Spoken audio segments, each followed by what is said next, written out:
अस्सलाम वालेकुम। जी, आज हम डिस्कस करने जा रहे हैं केमिकल फार्मूला को।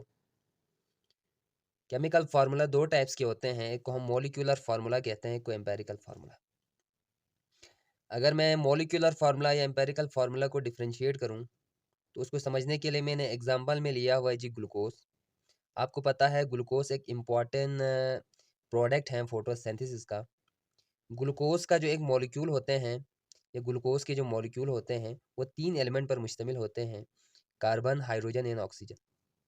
और ग्लूकोज के एक मॉलिक्यूल के अंदर 6 कार्बन होते हैं, 12 हाइड्रोजन होते हैं और 6 ऑक्सीजन होते हैं।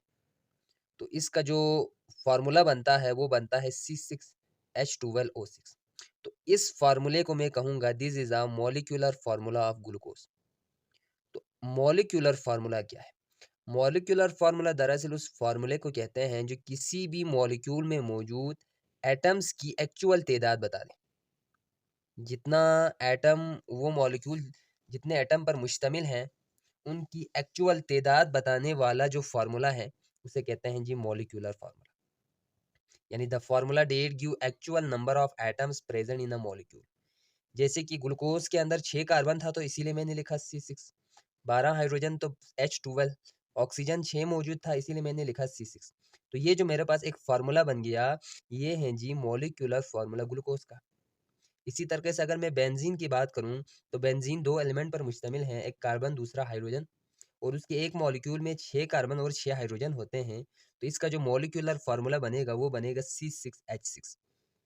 इसी तरीके से अगर हम कार्बन डाइऑक्साइड की बात करें, तो कार्बन डाइऑक्साइड 2 एलिमेंट पर मुश्तमिल है, कार्बन और ऑक्सीजन। और उनके अंदर कार्बन और ऑक्सीजन की जो रेशो है वो होते हैं 1:2।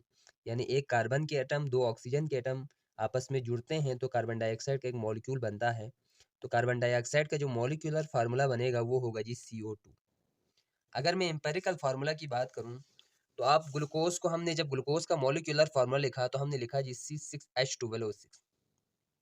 लेकिन अगर मैं इसको सिंपलेस्ट फॉर्म में लाऊं, इनकी एटम्स की रेशियो को सिंपलेस्ट फॉर्म में लाऊं, जैसे कि 6 1 6 6 2 12 6 1 6, तो मेरे पास एक नया फार्मूला आ गया, वो आ गया जी CH2O। इस फार्मूले को मैं कहूंगा जी this is a empirical formula. तो एम्पेरिकल फार्मूला होते हैं जी किसी भी मॉलिक्यूल के अंदर मौजूद जो एटम्स हैं उन एटम्स की सबसे सिंपलेस्ट रेशियो को बताना, सबसे सादा तरीन शक्लों को बताना, इसको कहते हैं जी, उस फार्मूले को कहते हैं एम्पेरिकल फार्मूला। जैसे कि C6H12O6 ग्लूकोज का मॉलिक्यूलर फार्मूला है, तो CH2O ग्लूकोज का एम्पेरिकल फार्मूला है। इसी तरीके से बेंजीन का जो मॉलिक्यूलर फार्मूला था वो था जी C6H6। तो उसका जो एम्पेरिकल फार्मूला हमें बनते हैं वो जब मैं इसको सिंपलेस्ट फॉर्म में लाऊं तो ये आपस में कट जाते हैं, 6 1 6 6 1 6। तो मेरे पास जो इसका एम्पेरिकल फार्मूला बनता है वो बनता है CH। इसी तरीके से कार्बन डाइऑक्साइड की बात करूं तो इसका मॉलिक्यूलर फार्मूला CO2 था। तो ये मजीद सिंपल नहीं होता, तो वही CO2 उसका एम्पेरिकल फार्मूला भी है। अगर आपसे पेपर में पूछें कि उस मॉलिक्यूल की एग्जांपल दें जिनका एम्पेरिकल और मॉलिक्यूलर फार्मूला डिफरेंट हो, आप एग्जांपल में दे सकते हैं ग्लूकोज, क्योंकि इसकी मॉलिक्यूलर फार्मूला और एम्पेरिकल फार्मूला डिफरेंट है। आप एग्जांपल में दे सकते हैं बेंजीन। अगर आपसे पूछें कि उस मॉलिक्यूल की एग्जांपल दें जिनका एम्पेरिकल और मॉलिक्यूलर फार्मूला सेम हो, आप एग्जांपल में दे सकते हैं कार्बन डाइऑक्साइड, आप एग्जांपल में दे सकते हैं वाटर, आप एग्जांपल में दे सकते हैं अमोनिया। अगर आपको कुछ इस तरीके से पूछें कि जिसमें आपको ये बताएं कि जी भाई एक मॉलिक्यूल है जो 2 एलिमेंट पर मुश्तमिल है, एक कार्बन दूसरा हाइड्रोजन। और अगर आपसे कहें कि जी कि उसके अंदर कार्बन और हाइड्रोजन का रेशियो डिफरेंट, आपको रेशियो वहाँ पे दे दें, और अगर आपसे पूछें इनका मॉलिक्यूलर और एम्पेरिकल फार्मूला लिखें। जैसे कि यहाँ पे आपको दिया गया है कि कह रहे हैं यहाँ पे कि जी एक मॉलिक्यूल है जो 2 एलिमेंट पर मुश्तमिल है, कार्बन और हाइड्रोजन।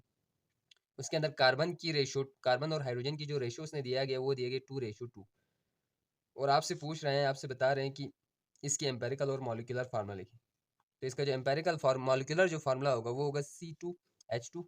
जबकि इसका जो एम्पेरिकल फार्मूला होगा वो होगा 2 1 2 2 1 2 करो तो ये हो गया CH।